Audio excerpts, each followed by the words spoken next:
Gostaríamos de saudar o ministro Gilmar Mendes, chamá-lo ao nosso convívio aqui na mesa para fazer a conferência de encerramento. Extremamente agradecidos pela sua generosidade em atender o nosso convite e prestigiar o público aqui presente, o nosso evento. Ministro Gilmar, por favor.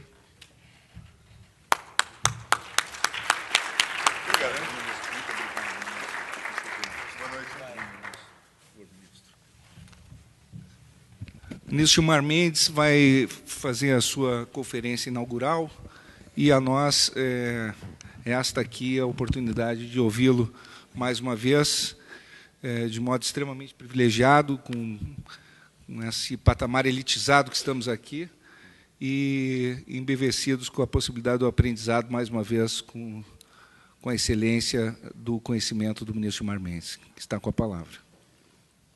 Boa noite a todos. Gostaria de cumprimentar os colegas da mesa, a pessoa do Fábio Medina Osório, cumprimentar a todos a plateia, na presença, pessoa do professor Diogo, esse emérito administrativista, professor de todos nós, todos os nossos colegas aqui presentes. Eu gostaria de fazer uma rápida abordagem sobre essa temática do devido processo legal na jurisprudência do Supremo Tribunal Federal, tendo em vista a evolução que tivemos nos últimos anos. E acredito até que nós podemos falar mesmo numa fase ainda de transição nessa evolução. Os senhores todos sabem que na transição do modelo constitucional passado para este, fazia-se um grande esforço no sentido de se ver reconhecido reconhecida a ideia ou o princípio do devido processo legal no sistema ou na ordem jurídica brasileira. Muitos remetiam à velha cláusula do parágrafo 36 do artigo 153, aquela cláusula de não exclusão de outros direitos, como base dessa orientação. E diziam que ali estava também a ideia do devido processo legal. Outros também falavam da ideia de direito de resistência, por exemplo, contra os abusos perpetrados pelo poder, etc. Em suma, mas aí essa ideia do devido processo legal parecia, então, muito presente nesse nosso esforço do desenvolvimento dos princípios implícitos. Vem a Constituição de 88 e, de alguma forma, ela consagra o princípio do devido processo legal. Mas ela também estabelece uma série de normas que até então pareciam compor aquilo que nós considerávamos o âmbito de proteção do devido processo legal. Então, algumas questões básicas, por exemplo, a ideia do princípio do juiz natural, a prova ilícita, questões ligadas ao contraditório e à ampla defesa. Todas essas questões nós colocávamos, veja, no âmbito do conteúdo, no âmbito de proteção do devido processo legal ou desse princípio. Agora vem o texto constitucional e positiva a ideia do devido processo legal, mas também consagra essas garantias. De resto, talvez, eu acho que não é demasiado observar, a Constituição de 1988 constitui, dos documentos mais recentes, já não é tão jovem assim, né? Nós estamos vendo nascer constituições muito jovens, né? Novos movimentos constituintes. Essa Constituição está para celebrar já o seu 25º aniversário. Mas nesse movimento mais ou menos jovem, é certo que essa Constituição é a que mais dedicou atenção aos chamados direitos ou garantias processuais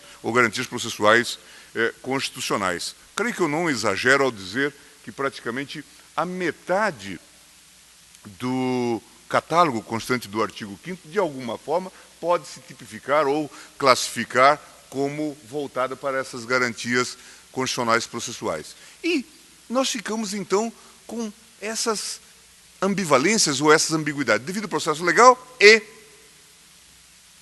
as cláusulas nominadas autônomas, a ponto de um notável processualista penal, Rogério Laurea Tucci, ter afirmado que agora quase que como nós tínhamos construído uma superfetação ou uma tautologia, porque havia quase que essa duplicata de instrumentos, devido ao processo legal e as cláusulas de especificação ou de especialização. Quando os alunos às vezes nos perguntam sobre isto, talvez nós tenhamos que enunciar aqui uma questão ligada àquela categoria da chamada concorrência dos direitos fundamentais. Quem, por exemplo, se ativer aos votos do nosso queridíssimo amigo, colega Celso de Mello, certamente vai ver que ali aparecem as figuras como contraditória e ampla defesa e devido processo legal, prova ilícita e devido processo legal, juiz natural e devido processo legal, como se fosse cláusulas de complemento ou de reforço ou talvez um ideário de concorrência. Por outro lado, é interessante uma construção que se manifestou a partir do gênio de Zé Carlos Moreira Alves, que foi a discussão sobre o devido processo legal na chamada acepção substancial ou substantiva. Porque é interessante aqui, sabem os senhores também, que nós já de algum tempo, isso remonta a 1970, se a gente não quiser voltar mais atrás, lá em Orozimbo Nonato, nos anos 50, que o tribunal vem falando sobre a ideia de razoabilidade ou proporcionalidade. Não é? Inicialmente, nos anos 50, isso estava ligado à matéria tributária, né? Os exageros, as exorbitâncias da matéria tributária. Depois, foi se manifestando em algumas coisas também ligadas ao direito, liberdade profissional, esse clássico acórdão dos anos 70 da relatoria de Rodrigues Alckmin, em que ele conscientemente fala dessa ideia de proporcionalidade, cita inclusive os autores argentinos, e remete à ideia de devido processo legal como fonte desse elemento, desse princípio. Nos anos 70 e 80, nós continuamos a falar do devido processo legal na acepção substancial ou na ideia de proporcionalidade, como um elemento componente da chamada reserva legal, agora chamada reserva legal proporcional. Mas não nos preocupávamos, em princípio, em fundamentar essa ideia no sistema jurídico constitucional. Os alemães dizem, às vezes, a cláusula de proporcionalidade reside, se assenta no princípio do Estado de Direito. Outros dirão, não, isto resulta da disciplina dos direitos fundamentais. E assim a vida, é um princípio geral de direito, não é? E assim a vida vai se desenvolvendo e esse princípio vem sendo aplicado amplamente. Bem, chegamos já avançados nos anos 80 e 90 e no Supremo Tribunal Federal surge um debate sobre partidos políticos e uma exigência a propósito de preenchimento de condições para um novo regime no processo eleitoral ou coisa assemelhada, valendo-se dos critérios obtidos nas eleições passadas. E aí surge o debate se seria isso constitucional ou inconstitucional. E aí Moreira Alves vem e diz, aqui nós devemos dizer que essa lei fere o princípio do devido processo legal na acepção substantiva.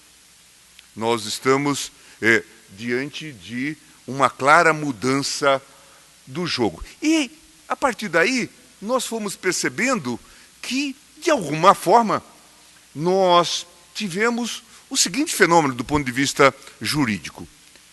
É como se a gente trabalha na teoria do direito, o sonho, né, positivista é a ideia de que nós tenhamos um texto, uma disposição, e depois tenhamos a correspondente significação normativa, né, a norma. E o ideal é que essa correspondência fosse sempre muito precisa. Mas como trabalhamos com a linguagem natural, nós vivemos num mundo de polissemias, né? Por isso que um texto dá ensejo a várias interpretações ou normas, né? Chamamos assim. E por isso que, inclusive, a gente sofisticou em matéria, por exemplo, de declaração de inconstitucionalidade, ao dizer que muitas vezes nós declaramos a inconstitucionalidade de uma norma, mas não afetamos o texto, aquilo que se chama declaração de inconstitucionalidade sem redução de texto, ou declaração parcial de inconstitucionalidade sem redução de texto. Bom, mas por que isso interessa? Porque esse princípio da proporcionalidade entre nós, de alguma forma, estava aí como integrante de um princípio jurídico. Alguém já disse assim, é como se fosse uma norma sem disposição. Nós não conseguíamos fazer o seu enquadramento, né, numa base jurídica. Aí vem essa construção de Moreira Alves, e aí faz-se essa reconstrução, né, ou esse reenquadramento, e se faz então, vamos chamar assim, né, o encontro, o acasalamento entre a norma e a disposição. Então, essa é uma consideração importante que se deve fazer para tentar discutir isso. Já avançamos muito hoje na discussão sobre a ideia de proporcionalidade, e essa compreensão está bastante assente entre nós. Mas outro debate importante que nós temos travado ao longo desses anos diz respeito à ideia agora desse devido processo legal de caráter procedimental na esfera administrativa, inclusive como uma referência básica também do próprio princípio do Estado de Direito. E aqui a gente tem avançado. Um bom debate tem sido aquele a propósito do chamado, da necessidade de observância do princípio do contraditório e da ampla defesa, e aí, portanto, vamos falar nesse sentido de complementação ou de concorrência do devido processo legal nos procedimentos administrativos. Inicialmente, essa ideia estava associada fundamentalmente aos processos de caráter disciplinar. Não é? Essa era a perspectiva, essa era a visão. Mas o próprio Supremo Tribunal Federal foi desenvolvendo a compreensão do texto de 1988 e a dizer, procedimento administrativo aqui não é procedimento disciplinar, mas, na verdade, é uma série de atos que, eventualmente, sejam praticados no âmbito da administração. Eles devem respeitar também o contraditório e a ampla defesa. E aí surgiram, então, aqueles embates mais ou menos prosaicos associados ao poder de autotutela da administração, revogação de atos administrativos. E o Supremo foi lentamente discutindo essa temática e dizendo, a partir da voz, por exemplo, de Marco Aurélio, de Sepúlveda Pertence, foi assentando que aqui se tinha que observar o contraditório e a ampla defesa, ou, se quiserem, a ideia do devido processo legal. Pode-se, sim, eventualmente revogar um ato, mas há que se fazer, há que se observar o devido processo legal, assegurar-se o contraditório e a ampla defesa. Também no que concerne à anulação dos atos administrativos, assentou-se plenamente essa ideia. Pode-se, sim, fazer a revisão com esse sentido de cassação ou invalidade dos atos administrativos, observado o devido processo legal. Nós tivemos casos interessantíssimos em que princípios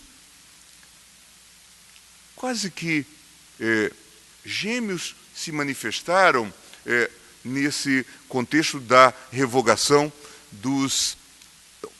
da anulação de atos administrativos.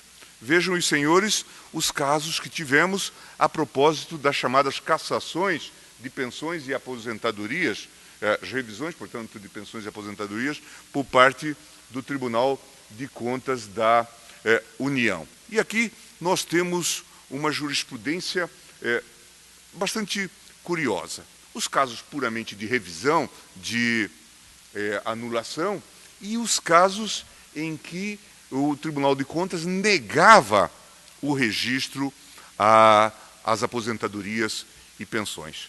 No primeiro caso, nós tivemos algum debate, alguma disputa, mas o Supremo assentou que, em se tratando de revisão do ato do Tribunal de Contas, que já havia há muito tempo registrada a aposentadoria ou pensão, era necessário assegurar o contraditório e a ampla defesa. Era fundamental que houvesse, e o tribunal deferiu várias seguranças nesse sentido. Mas o tribunal, então, fazia aqui uma redução teleológica, uma ressalva para dizer outro será o entendimento quando se tratar de mero registro de pensão ou aposentadoria. Nesse caso, como nós estamos diante de um possível ato complexo, nós temos que reconhecer que o Tribunal de Contas da União se insere nesse procedimento como o último elo dessa cadeia e, por isso, é legítimo, seria legítimo, portanto, negar o registro sem que houvesse aqui qualquer recurso ao contraditório e à ampla defesa, e, portanto, sem necessidade de invocação do devido processo legal. Mas aí vem também uma questão ligada ao decurso do tempo. Nós chegamos, em relação a esses casos do Tribunal de Contas, inclusive, a editar uma súmula vinculante, fixando uma orientação. O que acontece na prática? Na prática acontece o seguinte fenômeno. Não raras vezes o órgão administrativo federal determina ou reconhece a aposentadoria ou a pensão e depois manda para o TCU. E o TCU, por conta da sua sobrecarga, não se pronuncia sobre essa questão num tempo adequado. O que é esse tempo adequado?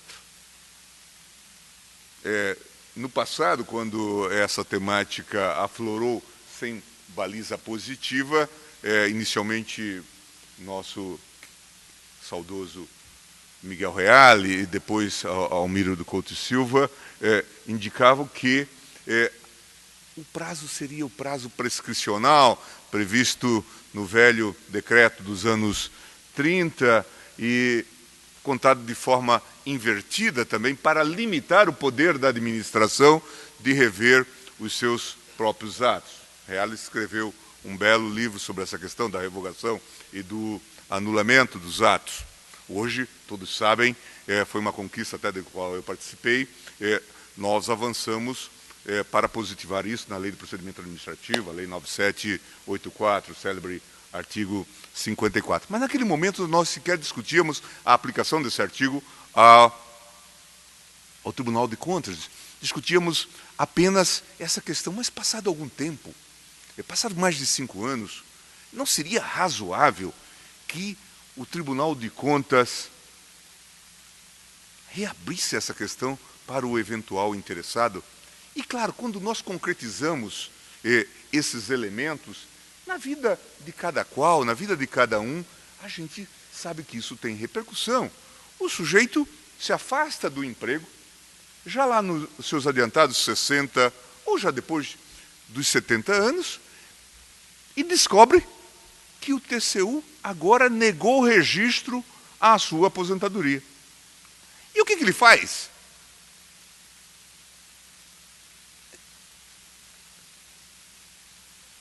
Ah, mas ainda tem 2 anos, volta para o trabalho. Em suma, não se trata de ninguém na fase dos 18, dos 20, dos 28, dos 32, não é? Mas alguém que já replanejou a sua vida de maneira completa. E agora se diz, não, negou o registro da aposentadoria por um erro de tempo, ou seja lá o que for.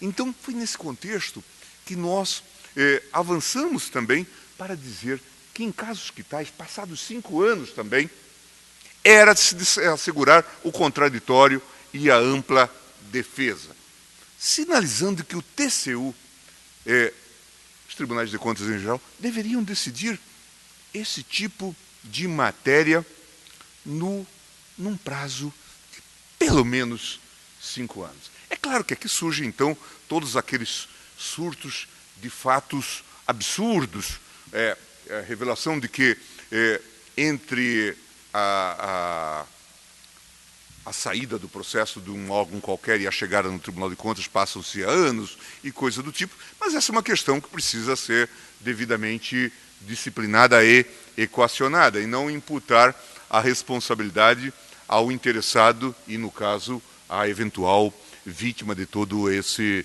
processo de Kafka. Então, pareceu-nos que era relevante firmar essa orientação, e eu suportei também esse entendimento, juntamente com o ministro Aires Brito, sustentando, então, que, passados 5 anos, era também de se assegurar o contraditório e a ampla defesa nesse contexto. Então, aqui nós temos acredito que um feliz exemplo da aplicação dessa ideia do devido processo legal no âmbito administrativo. Temos também uma outra questão relevantíssima, a propósito desse tema ligado à ideia da demarcação de terras indígenas. Os senhores sabem, não é, que a Constituição de 67 e 69 já estabelecia esse modelo da demarcação administrativa, pressupondo que esse fato da posse dos indígenas, esse fato originário, retirava a propriedade privada e transformava a terra em propriedade da União, anulando todas as alienações. E assim se fez uma série de demarcações ao longo de anos. Veio a Constituição de 88 e o Supremo Tribunal Federal, num processo determinado, começou a discutir a constitucionalidade do decreto que permitia a feitura, a realização da demarcação, sem a oitiva, sem a audiência daqueles que eram afetados pelo processo demarcatório. E os senhores sabem que esse é um processo doloroso, não é? Muitas vezes, inclusive, eles vêm involucrados nesse debate entre pobres e ricos, está se tomando terras de latifundiários e tudo o mais, e aí então se justifica qualquer medida mais enfática, para não dizer arbitrária e tal, mas muitas vezes, como agora a gente está vendo em episódios ligados ao meu estado, o estado de Mato Grosso, é uma disputa entre miseráveis, não é? Pessoas que foram assentados pelo INCRA em algum momento da nossa vida e índios que agora lá disputam aquelas terras e aí se diz, vamos resolver deste ou daquele lado e sem a observância de princípios mínimos. Isso aconteceu também em Raposa Serra do Sol, em que as pessoas que de lá foram retiradas tinham sido assentadas pelo próprio INCRA. Essa confusão, não é, que se gera no seio do próprio Estado, em que os braços se desentendem. E é difícil explicar para o sujeito, não é, que o mesmo Estado, né, que lhe deu a terra, agora vem lhe tirar a terra, não é, sem um processo adequado. Então o tribunal começou a elaborar uma Constituição para dizer, no mínimo tem que se assegurar o contraditório e a ampla defesa aqui. O procedimento vigente até então não previa isso. Foi então a arte, inclusive, de Jobim, de provocar essa discussão. O processo já estava em tramitação no Supremo, houve um pedido de vista, era um mandado de segurança, e o governo, então, revogou o antigo decreto e introduziu no novo decreto de demarcação a questão o reconhecimento do contraditório e da ampla defesa. Tornou prejudicado aquele mandado de segurança e abriu prazo para todos aqueles que tinham demarcações já concluídas para se pronunciar sobre o processo. Foi a tentativa que se fez de regularizar esses múltiplos procedimentos tratando dessa questão. Talvez seja também um exemplo relevante para a gente pensar nessa questão do devido processo legal no chamado direito administrativo, na jurisprudência do Supremo Tribunal Federal. Mas esses passos prosseguiram.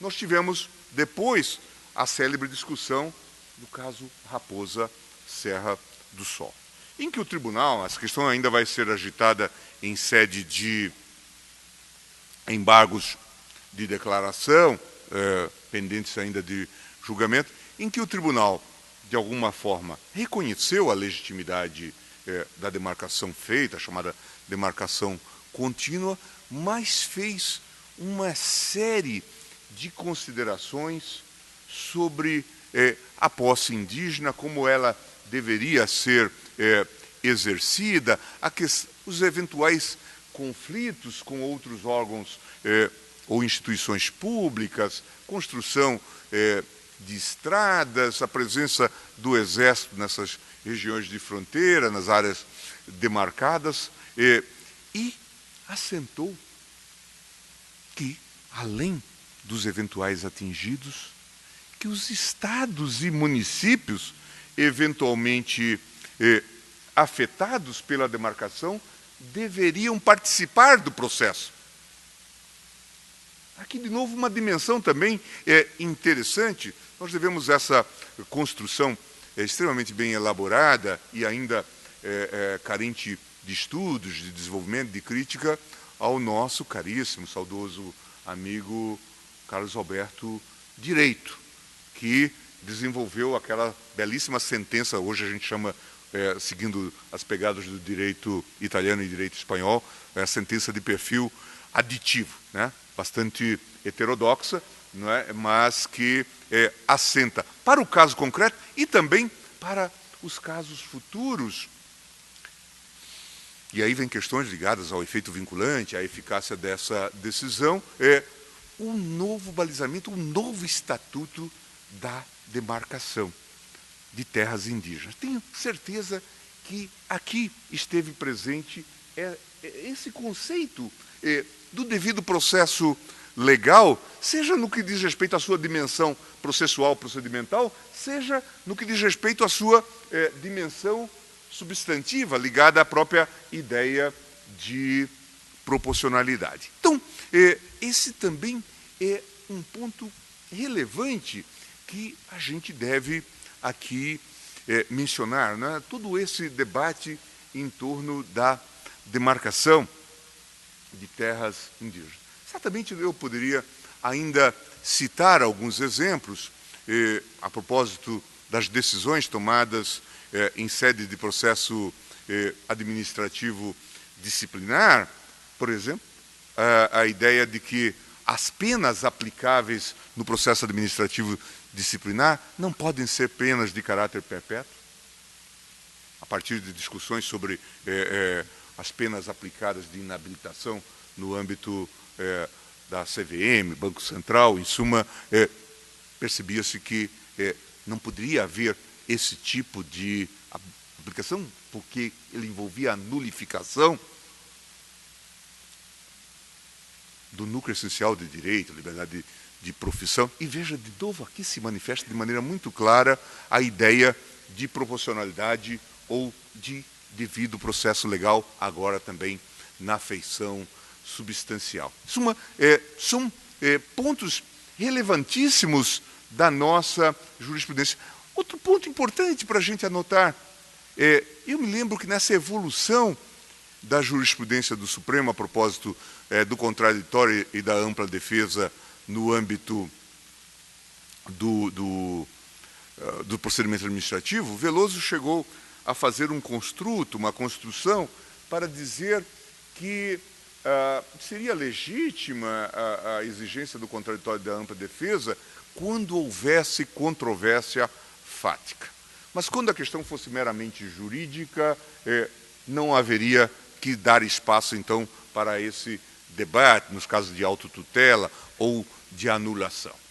O tribunal, acredito em boa hora, rejeitou esse distinguishing e estabeleceu que, independentemente de ter-se questão fática ou puramente jurídica, era de se reconhecer, em casos que tais, a aplicação do contraditório e da ampla defesa.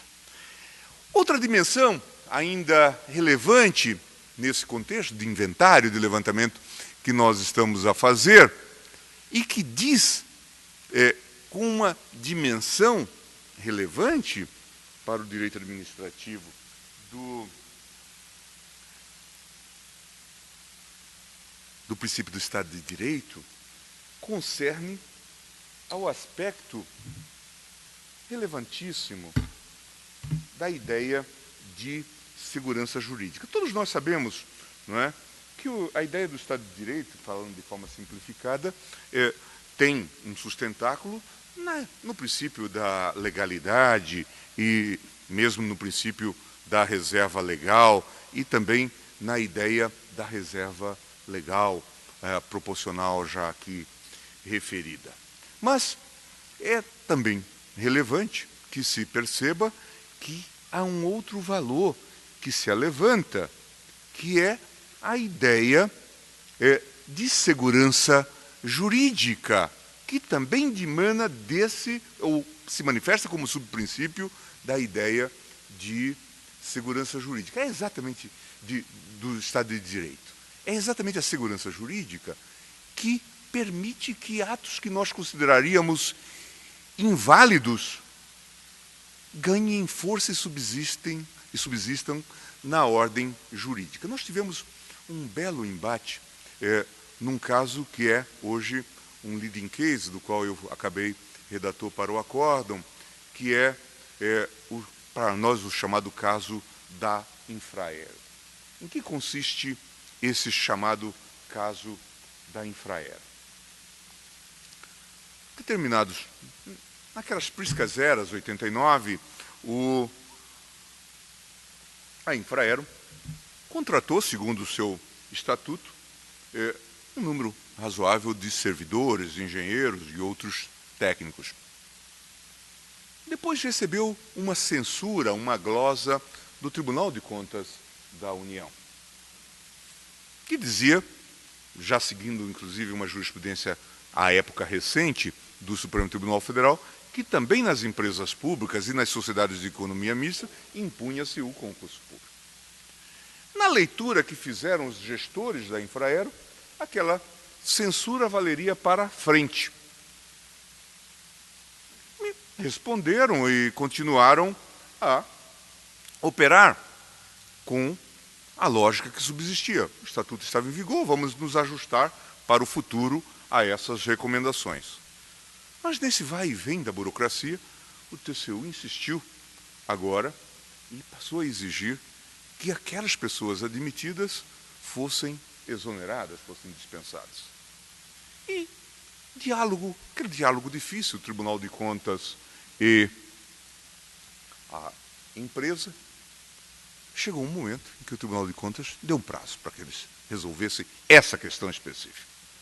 Os anos aí já se passaram e eles então vieram ao Supremo e obtiveram então uma liminar do meu antecessor, ministro Nery da Silveira. E a questão então foi judicializada, liminar para que eles não fossem dispensados. Tempos depois, o Supremo se manifesta no plenário. E é talvez a primeira vez, acredito, que o tribunal se aprofundou nessa temática da segurança jurídica.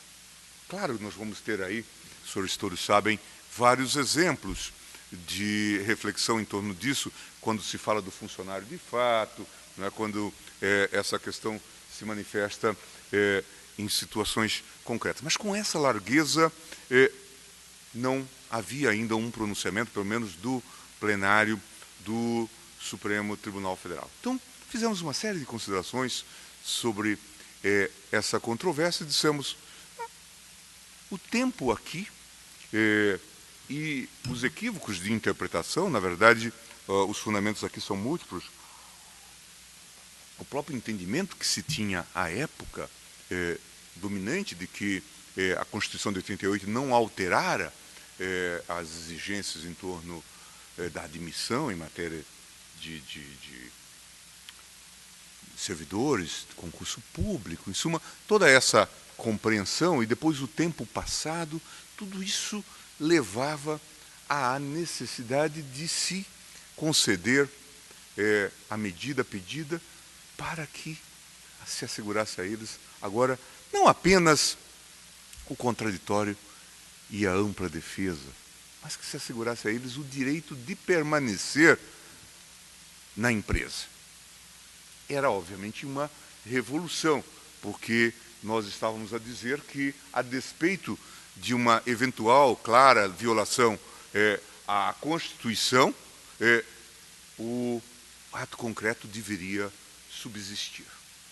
E assim se fez. Por maioria, o tribunal reconheceu que, neste caso, tendo em vista a ponderação feita no caso concreto, que neste caso era, sim, de se admitir a preservação do ato a despeito de sua eventual ilicitude. O princípio da segurança jurídica em caso sobrelevava em relação ao princípio da legalidade estrita. Hoje nós temos já inúmeras situações em que isto se manifesta. Eu mesmo tenho escrito chamando a atenção para esse aspecto, dizendo: segurança jurídica hoje para nós deve ser um gênero na qual o ato jurídico perfeito, a coisa julgada, o direito adquirido se colocam como espécies. Mas muitas vezes nós vamos ter que invocar exatamente essa ideia de segurança jurídica, sem nos valermos da categoria direito adquirido ou ato jurídico perfeito, até porque, sabem os senhores, pelo menos a doutrina até hoje dominante, diz não há ato jurídico perfeito ou direito adquirido no ilícito. Mas eu posso ter a mantença de uma situação a despeito de sua inicial ilicicidade. Eu me lembro que certa feita era advogado-geral da União e eu me diverti muito como advogado-geral da União. Muitos embates, muitos conflitos, numa época em que eu amava conflitos. E aí nós tivemos o caso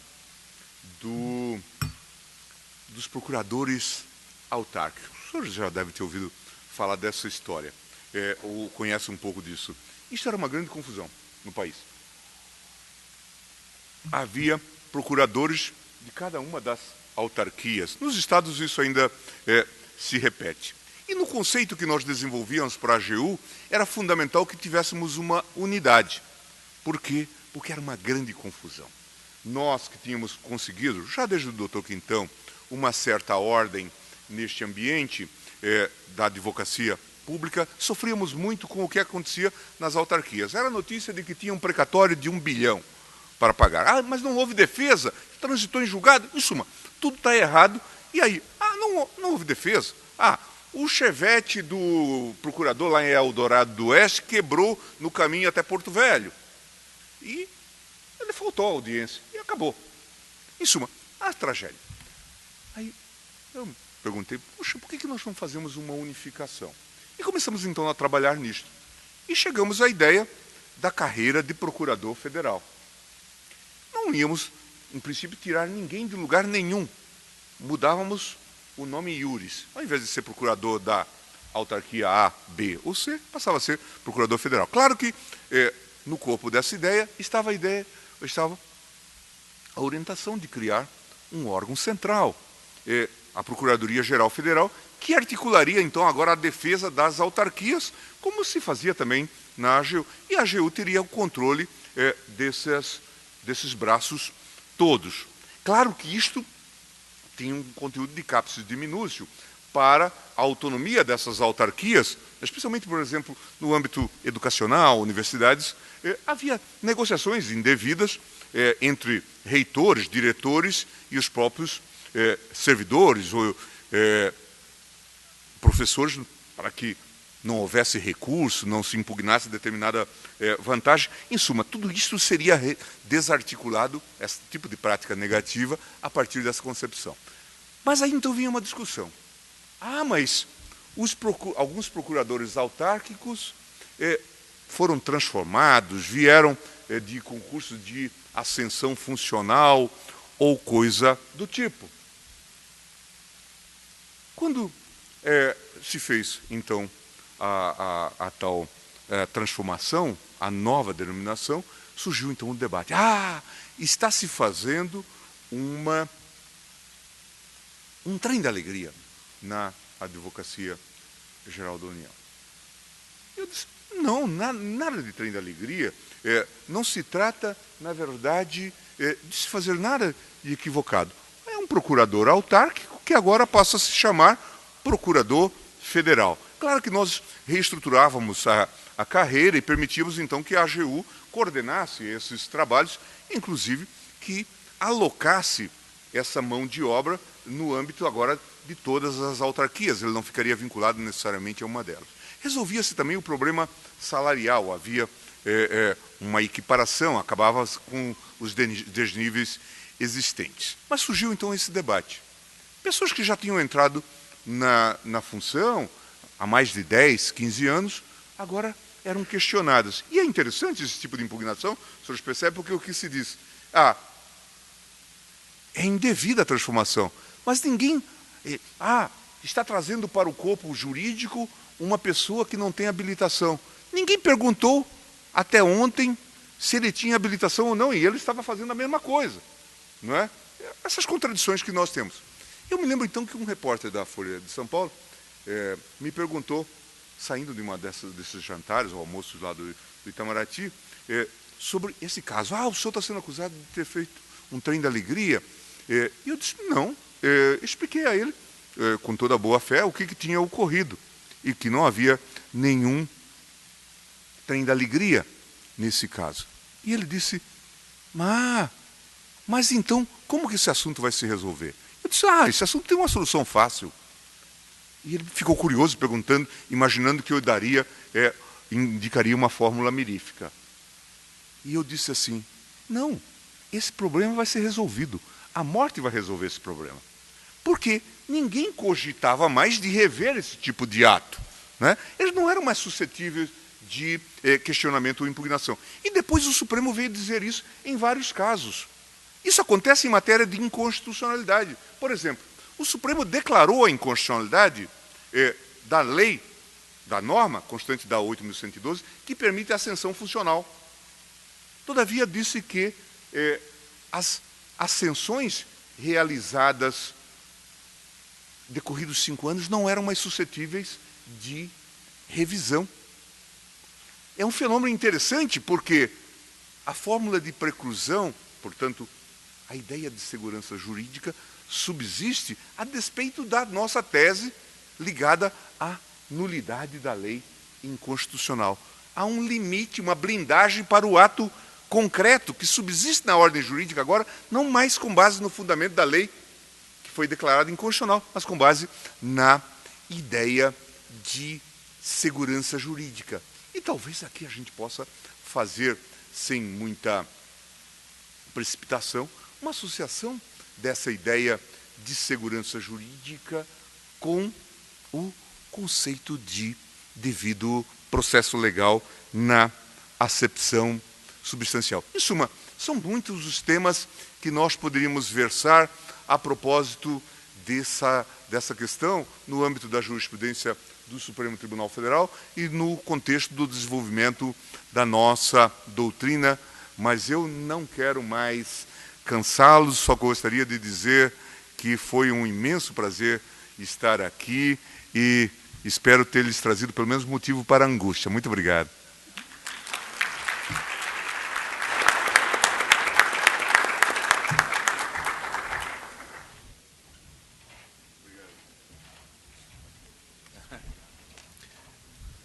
Muito bem, senhoras e senhores, com a palavra do excelentíssimo senhor ministro do Supremo Tribunal Federal, Gilmar Mendes, nós encerramos a terceira edição de ações e sanções nos serviços públicos regulados. Agradecer mais uma vez a presença dos senhores e senhoras, agradecer todos os nossos apoiadores e profundamente mais uma vez o ministro Gilmar Mendes por haver nos prestigiado aqui. Muito obrigado a todos. Declaramos encerrado o evento.